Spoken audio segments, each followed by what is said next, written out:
Hello everyone, you're listening to the Earful Tower podcast. My name's Oliver G. This show is brought to you by French Today. They're audiobooks all about learning French. I'll be talking a little bit about them at the end of the episode. But first, let's talk a bit about today's episode. If it sounds to you like there are people screaming in the background, I don't know if you can hear that. It's because there's a school right outside this studio and the kids are playing, and I left the window open because I'm drying my shirt out there because what I could only describe as a pterodactyl appears to have defecated on the back of my favorite blue shirt while I was walking to the studio. So here I am on a hot day wearing a jumper inside my studio. It's meant to be lucky, so I'm happy about it. But today's episode, Demystifying the French by Janet Hulstrand. I say Hulstrand, she says Hulstrand. Let's call the whole thing off, hey Janet? No, she was in the... Oh God, what am I talking about? I'm overheating in here. Janet Hulstrand has written a book called Demystifying the French. I'm holding it in my hand right now. How to love them and make them love you. And what you've heard about them is not entirely true. It rhymes. So that's a book. I'm going to be talking to Janet. You're going to hear it. That's what this whole episode's going to be about today. But first, I just want to say a few quick things. It has been a wonderful week for me in Paris. It's been probably one of the best weeks I've had in this city in a long time. And if you're following along on, say, Instagram, you've probably seen a lot of it. But let me just give you a little recap on some of the cool things that have been going on. I met with Cara Black, the author, from a recent episode. And we met on the top of this wonderful terrace in Montmartre. And when I terrace, I mean rooftop terrace. And we did a little book club meeting with a bunch of Patreon supporters. And we were just sitting up there in the sun, hot sun, with this amazing view of Paris. And if you don't go and join the book club on Facebook to watch it, I'd recommend next time you're in Paris that you go to this very hotel bar, Terrace, Terrass. So that was wonderful. The next day, some German photographers got in touch with my wife, Lena, and they're like, hey, do you mind if we take some couple shots of you and Oliver? And we're like, why not? Sounds kind of fun. So we went down, we went full tourist. We went to the Eiffel Tower, we went to the Louvre, and they were taking all these really sort of nice pictures of us. That was a pretty fun experience. I felt like, those people that get married in Paris and have those pictures taken, except without the wedding, because that was a year ago. Anyway, I'm getting off topic. Also went to the ambassador's residence where the Australian ambassador's residence, which has the best balcony in the entire city right in front of the Eiffel Tower, and someone, I still don't quite know who it was, but someone in the background took a really nice picture of me and Lena standing on the balcony looking at our phones with the Eiffel Tower in the background, and it was a really wonderful picture. And they put it up on their social media, and then one of you guys out there, whose name I've forgotten, but an Eiffel Tower listener noticed that it was us and contacted me and said, hey, look, it's you. And I saw it as like the best picture anyone's ever taken of me. So I'd encourage you to look at it, if not for the picture, for the comments. I've never seen such crazy comments. A lot of them are really positive. Some of them are really negative. People writing things like, well, they're not Australians in the picture because there's no skinny Australians like that. What? Someone using a real reckless abandon with the F word said they wanted to effing knock our effing phones out of our hands and that we should effing look at the view. I don't even know you guys. Come on. But usually the comments were really nice, so thanks for that. What else? I've just... I did a walk show with Caroline de Maigret. Did you guys see that? Walking through the Pigalle area. She seemed to know everyone. It's on YouTube. It's the first 20 minutes are free to watch. We're just walking around and she's showing me cool bars. And you know what was really cool is the day before, she was walking down the red carpet at the Cannes Film Festival. The day after, she's doing a walk show with the Eiffel Tower. How weird is that? Anyway, it was a great week, and I think it was during that week that I recorded this episode that you're about to hear. Janet Hulstrand talking about the French, comparing them with Americans. There's a lot of kind of cool and keen observations in here. I hope you enjoy it. But here comes the interview. At the end, I'm going to read an email that I got from a listener, and I'm going to show you 3 French words and phrases that I picked up this week learning from the French Today audiobooks. And also, for anyone out there who hasn't figured out how to buy these audiobooks, and yes, I'm looking at you, Mum, my own mother, who contacted me and said she couldn't figure it out. I'm going to walk you through step by step at the end how to get that 10% discount on the audiobooks. But if you want to do it right now, FrenchToday.com/earful5. That's all you got to do. Just put it up in that top bar. Anyway, this is the Eiffel Tower, a podcast about Paris. Let's get into it. Janet Hulstrand. How you doing? Fine. Thanks for having me here. How's my pronunciation of your name? Oh, it's beautiful. In Sweden what they'd say, right? Hulstrand. Hulstrand. Hulstrand. Have we decided this is a Swedish name? Yes. Oh, yes, it's very Swedish. So what's the story there before we even get into Paris? The story is that it's actually a very unusual name, but it's kind of a made-up name. My great-grandfather changed his name, which would have been Gustafsson, which is very common. Yep. And he changed it when he came into the United States. Because a lot of Swedes went to the United States. Yeah, and it means, I think it means... Strand means beach. Strand is beach, and Hull is a wooded copse. And I didn't even know what a copse was. What is a copse? It's like a little wooded area. Right, it's the kind of word you'd see in like a Charles Dickens book. Yes, exactly. And you just skip over and be like, well, we don't have copses anymore, Dickens. Yeah. Yeah? Something like that. It's nice that you've got that Swedish ancestry because the last episode was about Sweden. So we've come full circle, back to Paris. Now we're talking about demystifying the French, which I think... Besides the fact that you've published a book on that very topic, you are the person to write this book. Because as I understand, you've been here 40 years in France? Well, I've been here only most of the time for the past few years. Right. But I've been coming here as often as I can for as long as I can for about 40 years, yeah. So what prompted the connection to France?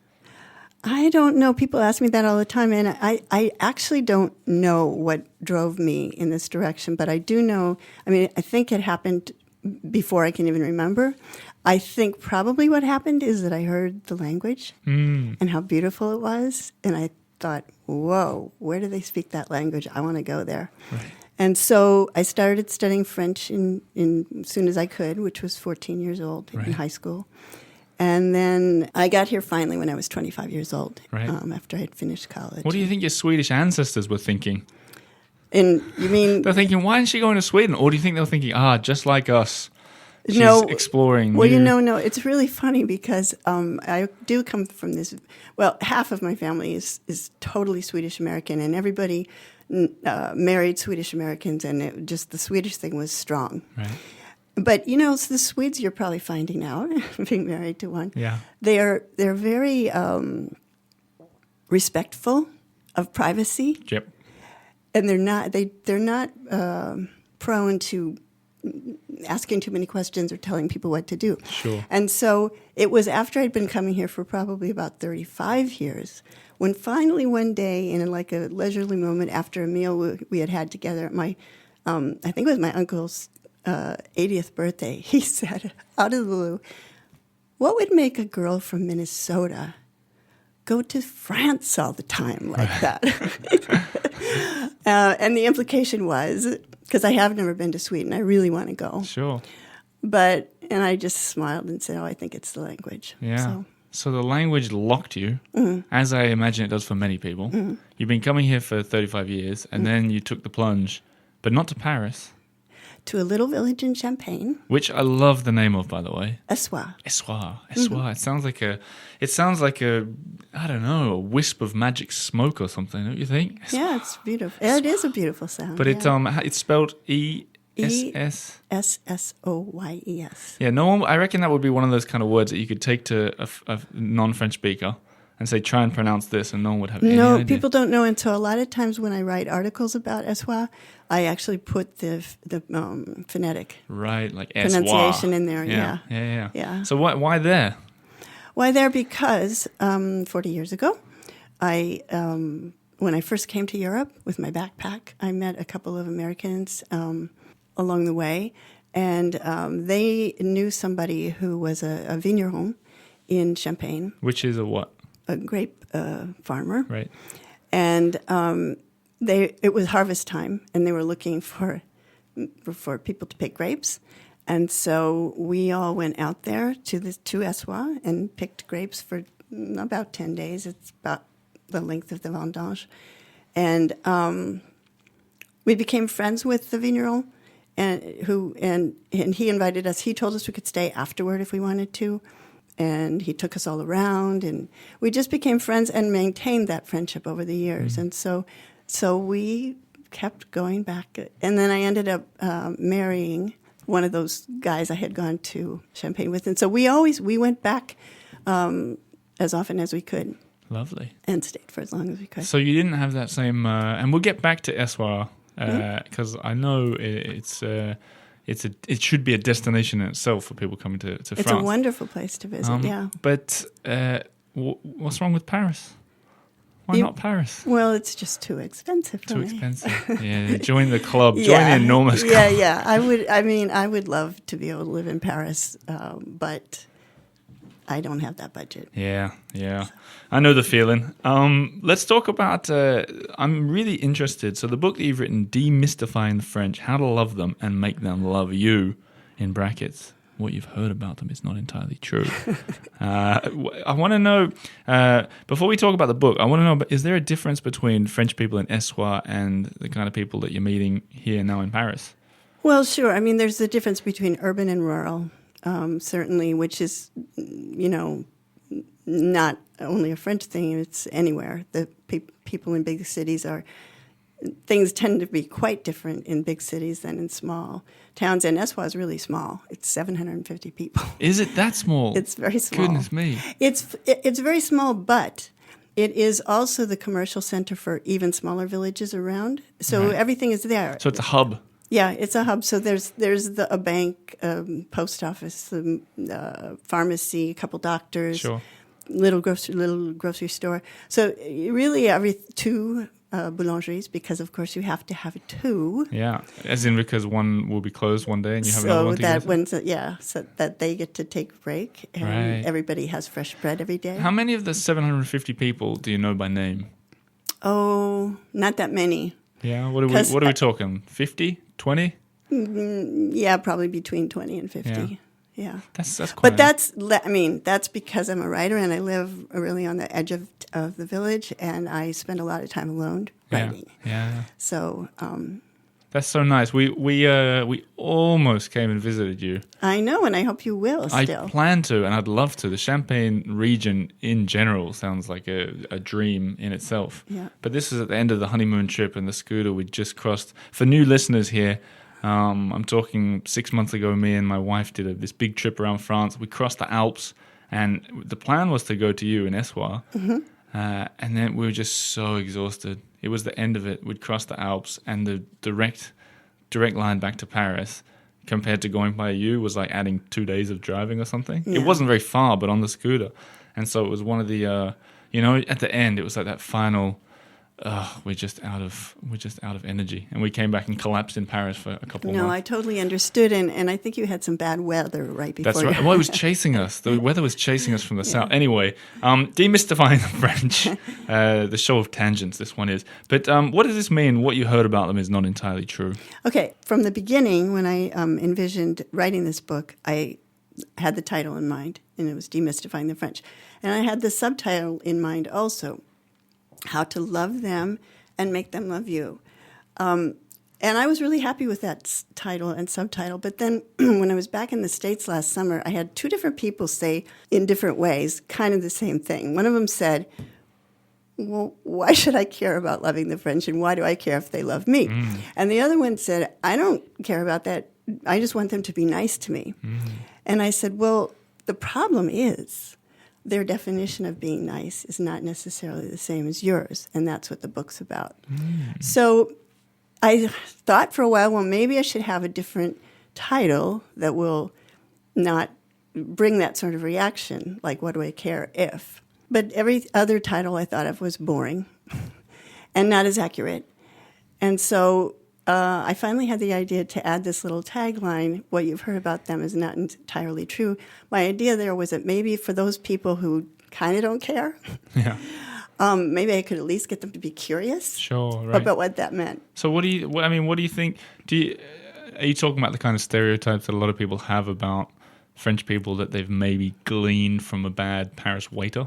That kind of thing? Right. And there's a lot of bad stories about the French, about them being...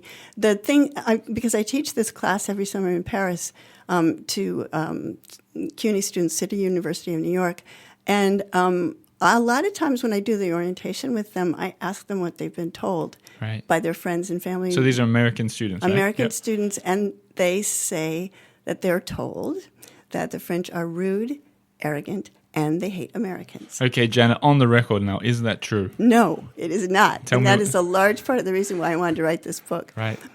Because, no, it's a question of misunderstandings. And I think what happens with Americans, and probably with people from other places too, is that they come here, there's a code of behavior that they don't know.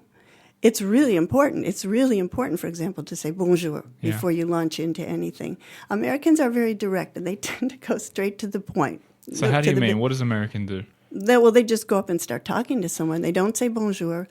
They start speaking in English and don't even ask first, do you speak English or can you Right. speak English with me? And so I think that they a lot of times they just get off on the wrong foot. And then the French person is sort of wondering, why is this person so rude? And things go downhill from there. Do you think French people are writing books like Americans aren't rude?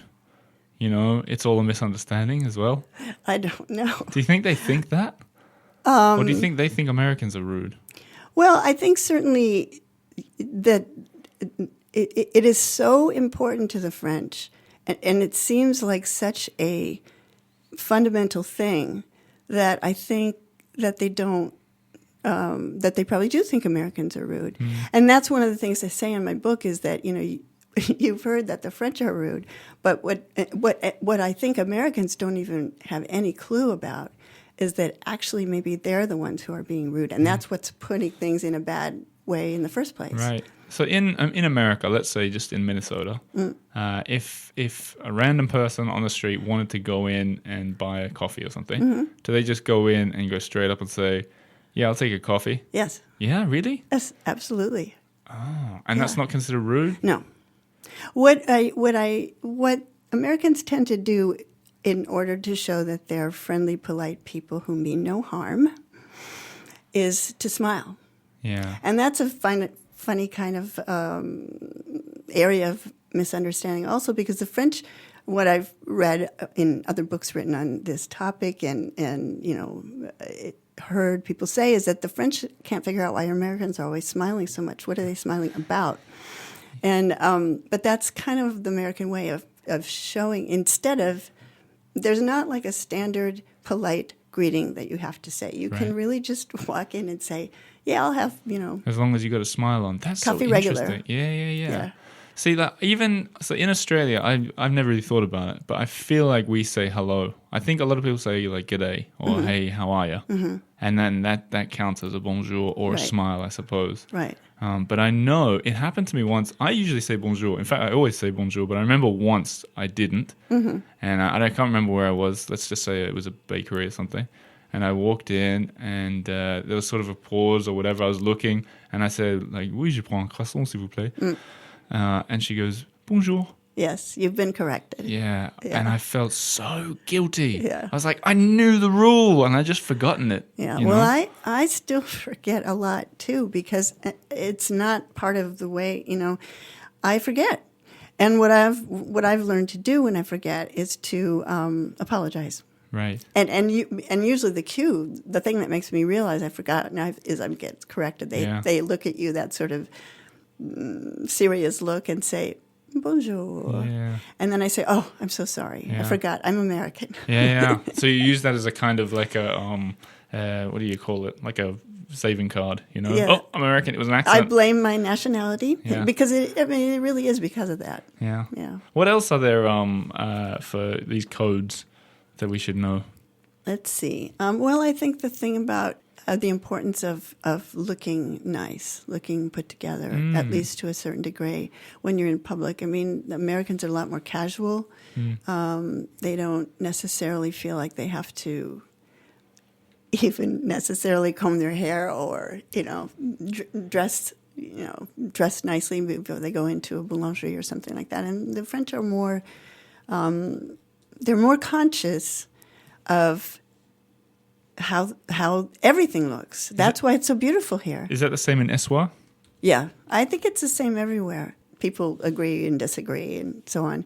So there are there are Americans, I don't know a lot, there are Americans who will say, "Oh, well, it's the same thing here. You have to say hello," but it's really not the same. So I don't know. I think that not everybody agrees, and it's true that this whole book is about comparing cultures. So there's always a danger when you make cultural generalizations to slide into stereotyping. Sure. And of course, when you deal with people, you're always dealing with individuals. So there's a slippery slope there. But on the other hand, I think that it's also true that there are some fascinating differences between the French and the Americans, and that it's interesting to compare them, and in so doing, to understand each other better. You know what I think is interesting is, like what you just said, everyone's an individual. I feel like some people come to Paris or France and they think in their head, well, I wouldn't say hello at home, even though I know that you're meant to say bonjour, so I'm not going to say it, right? Similar to how countries that don't tip the same way that Americans tip, like let's say Australians, if an Australian goes to New York City, they often won't tip because they don't tip. They just don't. And so when they're over there, they're like, hey, I'm not a tipper. We don't tip. You know, they don't understand it. Yeah. And then the Americans will be like, what the hell, this guy didn't tip Well, they're me. in bad shape, the waiters, then, because the tips are really important in the U.S. because the pay is very minuscule. But for, like, it doesn't say that when you arrive on your No. boarding card. No. So like some people don't know, you know. Yeah, right. But it's this. I wonder if it's the same thing, you know. Like it doesn't say on your boarding card when you get to Charles de Gaulle Airport, make sure you say bonjour, No. even if that's not who you're like. You know? It doesn't. It makes it tricky. Yeah. It's a bit of a minefield. Yeah. Yeah. So the only solution is obviously buying your book. Yeah, that's one good solution. Thank you. What's this bit about how to make them love you? Well, because what happens when you don't know these rules and you break them, you don't get treated very nicely sometimes. And Americans really do want to be liked. And so if you get the cold shoulder from someone, it feels bad. And so that's actually a lot of why I wanted to write this book, is because over the years, I've seen so many Americans and heard their stories, talk about their bad experiences in Paris. And it's just sad to think, well, it's really so simple, actually. You just have to know these few things. And if you do these things, it's going to be different. I divided the book into two parts. The first part is 5 tips that I call for even the briefest of encounters. So saying bonjour is one of them. Asking somebody, do you speak English, before you just start launching into English, and so on. And then there's 10 chapters after that are more about the fascinating to me and to many people, French psychology. So what is important to the French? How are things? What do they value? How do they look at certain things? And how is that different? In particular, I wrote the whole thing through the lens of being an American and writing for Americans. But I do think that it's going to be would be interesting for lots of, especially Anglophones, I would imagine. Well, I wonder if it's beyond just Anglophones. Like someone from Germany. I mean, the advice would be the same to them. Make sure you say bonjour and everything. Right. But I wonder if, in Germany or wherever, it's a whole different thing. Like they don't smile or say hello. An efficient country like Germany or Switzerland, maybe they just get in with the exact right change and say, cafe creme. Yeah. I'm at table 7. Yeah. I think that every country has their quirks, or there's probably a more positive word than that to use. But, every country has a particular flavor, really, I guess.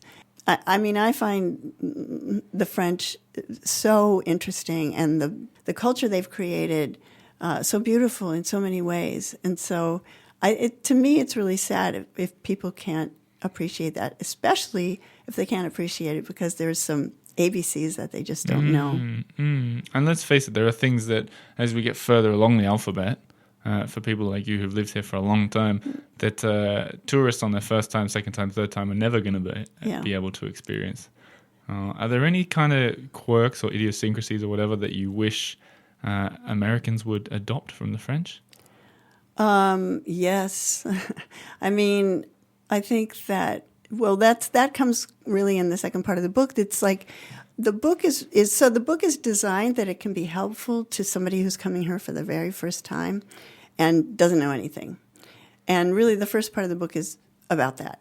But then there are a lot of people who live in France for years and years and years and still have some of the same kinds of complaints about them. Right. They're so negative. They're, I don't know. That's a big one.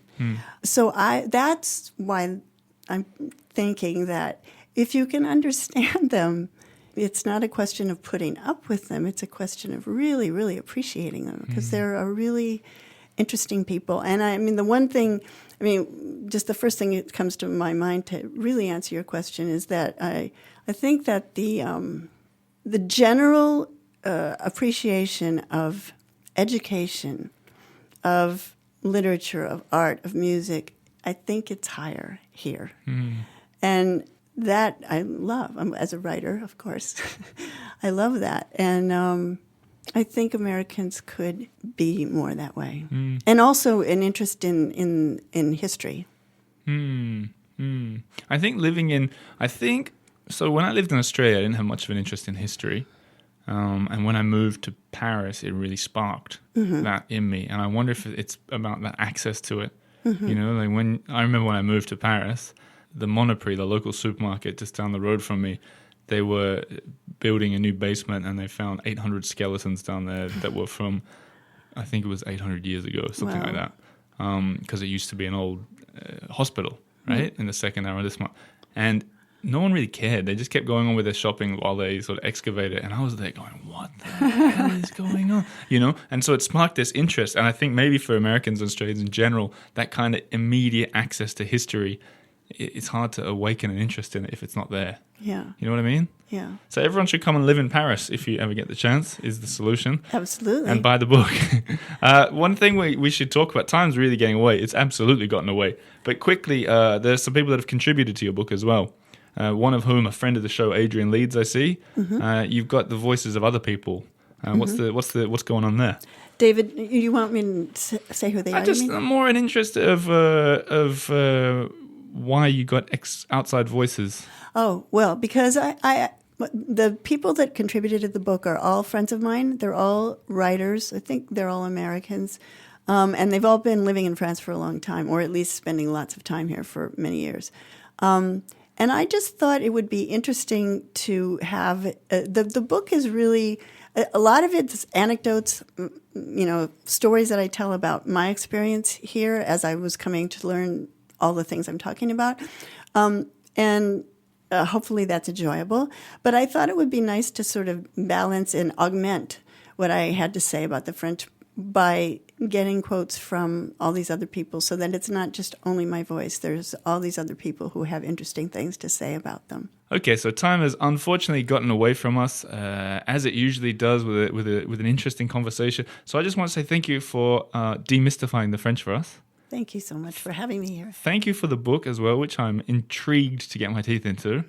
And mostly thank you, from a personal note, thank you for being a Patreon supporter of my show. Well, what you're doing is wonderful, Oliver, and so it's a pleasure. You are very kind, Janet. Everybody else, go and consider signing up on Patreon. But first, by Demystifying the French, where can we find the book? In Paris, you can find it at the Red Wheelbarrow bookstore, which is a wonderful little indie bookstore. It's on the Rue de Medici, right across from the Luxembourg Gardens. I went in there the other day. She's a lovely lady. She's so nice. What's her name? Penelope Fletcher.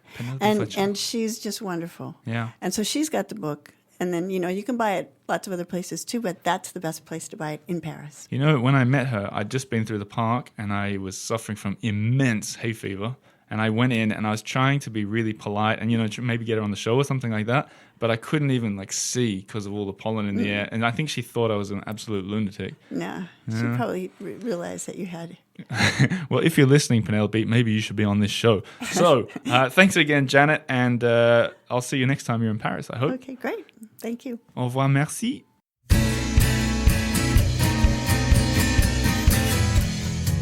Well, there you have it. That was Janet Hulstrand talking about Demystifying the French. I would encourage you to go and check it out. I've been reading it myself. Now, before I get onto this Gmail, if you do like books, the book club book for June So in 3 days, I'm going to start reading it myself. It's The Paris Wife by Paula McLean. I don't know pretty much anything about it, but when people have signed up for my book club, which is free, incidentally, I ask them, what's your favorite book about France? And that one's come up so many times, I felt like I needed to check it out for myself. So that's what I'm doing. Now, a little bit of Gmail, Oliver G's Gmail, get it? Yeah. Okay, it's Penelope. She wrote, it's a bit of a longer email, so I'll skip the intro, but the long story short is she's come to France to work at a sporting event, and she said, maybe there's an episode about all the amazing sporting events in France, such as Roland Garros, Tour de France, and the Women's FIFA World Cup.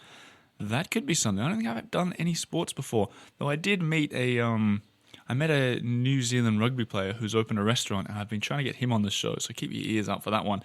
But this was a very touching part of the email. I have to say a special thanks for your podcast, because back when I was considering the move and trying to find the courage to do it, I started small by doing things like listening to podcasts about what it's like to live in Paris and France, and yours was one of the first I came across, which has filled me with weekly inspiration for the past 6 months or so. Bonne journée, Penelope.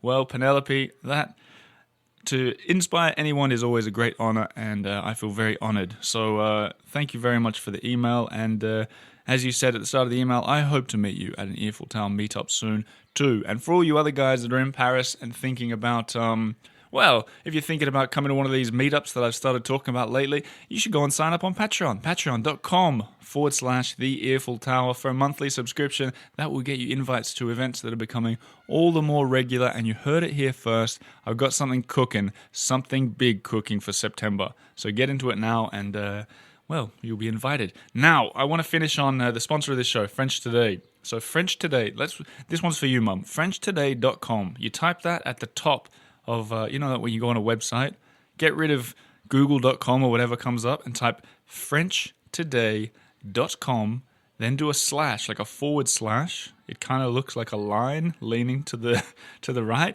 and then write Earful 5, the digit 5. And when you do that, everyone, not just Mum, when you do that, you browse around, you look at whatever you want to buy, and when you get to the checkout, it'll say something along the lines of coupon code successfully applied, and they'll take 10% off, because that's what they wanted to give to the listeners of this show. And if you buy a lot of audiobooks, you're talking about a big saving. So that's how you get the discount. But I want to talk to you. I've been doing these audiobooks since the start of the year. And what I do is, when I learn something interesting, or when I see something that I want to share, something that's maybe a little bit more intriguing than the rest of the words, I share it. So here are three things, 2 words I'd never seen before, and one saying that I hear a lot and I think everybody should use. We'll start with the saying. So when you see the first, I'll tell you what it is. It's hop là, spelt HOP space LA. And Camille, who is the voice behind the audiobooks, has written in her study guide here that this is baby talk, and it's the typical sound that French people make when they pick up a kid. Like hop là, you lift them up off the ground. But they say it for a lot of things. If you threw if you threw an orange, you might say it. Hop là, hey, hop là. You hear it a lot. And if you're not going to use it yourself, at least you know what it means. It sounds like something from the circus, doesn't it? Hop là. Now, 2 words that I've learned that I thought were quite fun. I learned these from the level 6 audiobook, which is where I'm currently up to. First, the chapter was all about babies and kids and stuff like that. And the word, I'd never seen it, to noun. It means tantrum, and it's un caprice, which I think is a lovely word, a caprice. So the baby had un caprice. It might be tough to use that in conversation if you're learning French like I am. But good to know. The next one, I've set myself the goal of using this week in conversation because it's a really good word. And if you're anything like me, when I use French words, I tend to say that everything is incredible, like incroyable, magnifique, fantastique. I say the same words, and I kind of hate it. But what about if you were to use the word stunning, saisissant? Saisissant. What a lovely sounding word. S-A-I-S-I-S-S-A-N-T. Oh, wasn't it saisissant? Lovely. Don't accidentally say saucisson, because that is a kind of sausage and you'll sound like a bit of a silly sausage yourself. So there you go. Hop là, un caprice, and saisissant. Lovely words there from French Today. If you want to go and learn French, that's where I'd point you in the direction. FrenchToday.com/earful5 if you're listening in May. If you happen to be listening in June, in the future, make it Earful6. The same 10% discount will apply, and it's an additional 10%. So if they've got a 10% off already, you're going to be getting even more. So go and check that out.